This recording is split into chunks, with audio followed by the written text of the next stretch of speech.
knowing that that stocks and bonds are both down this year, does it still make sense to invest and diversify in this time? Is, if I have money sitting on the sidelines or I have money in a concentrated position, does it make sense to do that right now?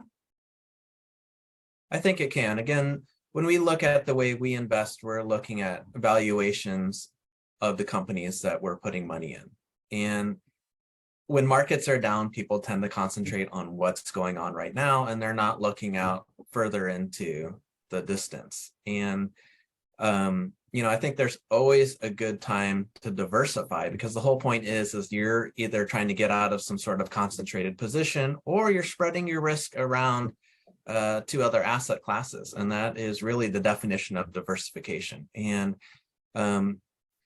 even though maybe stocks and bonds have struggled this year and you're looking at other asset classes or other securities to invest in, if you believe that these securities have been beaten down and are going to be worth much more in the future, then doing it now would still make sense to do so, knowing that what you're diversifying into is going to be worth substantially more than what they're worth today.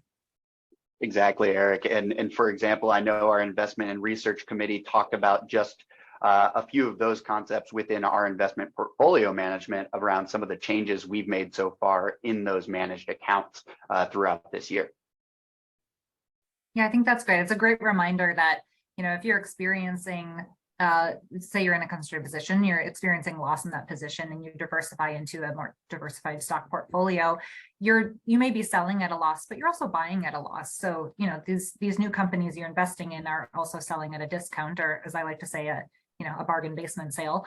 And you're able to get into these companies that maybe were trading much higher, maybe more unattainable cost a couple of years ago. And now you're able to get into them, buy more shares at the same dollar value. And then, that'll help the recovery. When the market starts to recover, you're now more invested in the market, and you can participate more in that recovery. So I think that's a great reminder.